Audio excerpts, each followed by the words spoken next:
ಇನ್ನು ಕನ್ನಡದ ಅತಿ ದೊಡ್ಡ ಸಿನಿಮಾ ನಟ, ನಾಯಕ ಅಂತಲೂ ಕೂಡ ಹೆಸರು ತೆಗೆದುಕೊಂಡಿರುವಂತಹ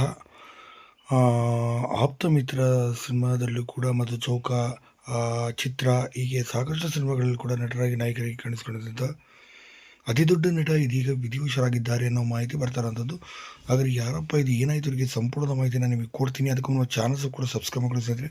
ಇನ್ನು ಸಿನಿಮಾ ರಂಗದಲ್ಲಿ ತಮ್ಮದೇ ಆದಂಥ ರೀತಿಯಲ್ಲಿ ಛಾಪನ್ನು ಕೂಡ ಮೂಡಿಸಿ ಇನ್ನು ಕನ್ನಡ ಸಿನಿಮಾ ರಂಗದಲ್ಲಿ ಕುಳ್ಳ ಅಂದನೇ ಹೆಸರು ತೆಗೆದುಕೊಂಡಿದ್ದಂಥ ನಟ ದ್ವಾರಕೀಶ್ ಅವರು ಇದೀಗ ವಿಧಿವಶರಾಗಿದ್ದಾರೆ ಅನ್ನೋ ಮಾಹಿತಿ ಬರ್ತಾ ಇರೋಂಥದ್ದು.